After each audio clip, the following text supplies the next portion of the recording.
as I speak to you here, it has a special meaning to me, and meeting another runner. Like, And I don't know if you remember this. The first time I ever met you was in Winnebago. oh, One of the things that stood out most was, when you said, every step is a prayer. yeah, yeah, oh, yeah, And this is the first time I get to tell you this, but when I heard that come from your mouth, I started getting really emotional yeah, because you were the first person that I had ever met that understood that. yes. And for the longest time I thought that I was the only one who thought that Thought way or that, felt yeah, that way. yeah, And when I heard you say that, I was like, oh wow, I'm not alone out here. yeah, There is that relationship through running. yeah. At what point in your running did you begin to understand the prayerfulness behind it? It took a number of years to develop that, and I kept reading on my uncle's books and Soul of the Indian, and it has that in there. But running was like a spiritual run. It was spiritual steps that you take, and if you consider yourself the power of the circle, and that when you start your run,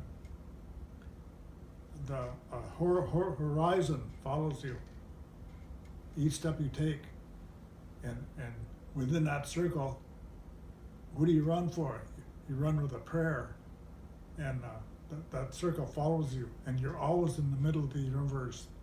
Consider yourself always in the middle of the universe, and that's to me that got me to think, that hey, this is special. Running has become special then, and so you took a pride in that, and you got pride from that. Like you say, you can get emotional, and emotion is part of running too.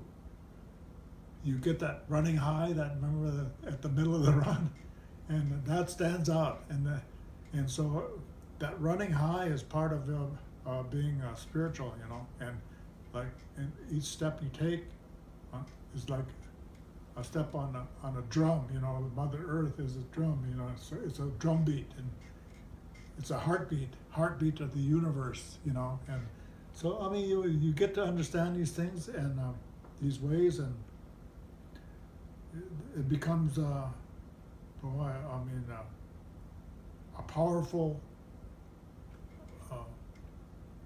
thought in your mind, and why you run for? What do you run for? You run for your ancestors. You run for your children, your brothers and sisters, and your family. You run for your tribe. You run for a lot of people. You run for the animals, the birds. You run for the fish that's in the water. And so, I mean, like, Mini Wichoni, water is life. And so, and we need that water when we run. That's very valuable, that water. So we always have to have that that liquid, and that sustains us in our running lives and everyday life, for that matter. But it becomes really apparently when you run like that, the need for that water. That's a major thing for your survival. Well, are there other runners who have taught you, or people that you've run with that you'd like to acknowledge? Yeah, well, Doug Fairbanks, I know he's a great runner. He's a good runner too. I've met runners in Japan, Tai Chi especially.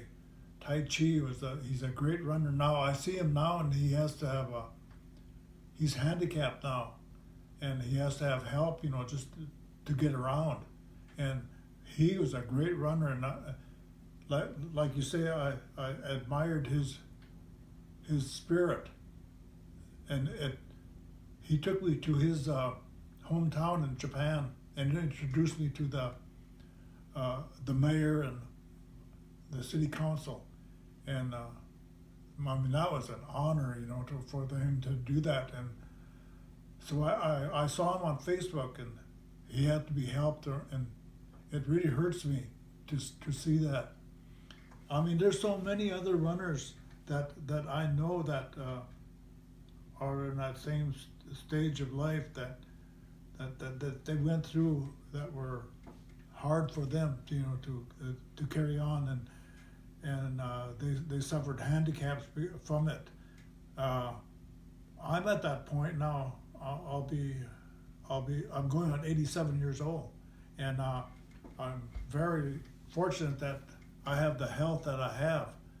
And I broke my leg, like I say, and it kind of put a damper on my running life. But I want to improve yet. I'm just because of I'm age. Age is only a number in a statistic, you know, and so I view age as you know, I can use it in a good way, in a positive way, and that I can still better my life yet. That I can still stay somewhat healthy, and and I'm at this stage of my life now that where I just want to maintain my good health and my happiness and my standing with other people and especially my family, and I want to set a good example for people I meet, that because I see that in America there's a lot of people that haven't taken care of their bodies, you know, and their body and their mind. If you can find a balance, that the body and the soul, a balance to that you're going to live that kind of a life, you know, that a good, positive, healthy life, happy life. And so I see that now as I get older, and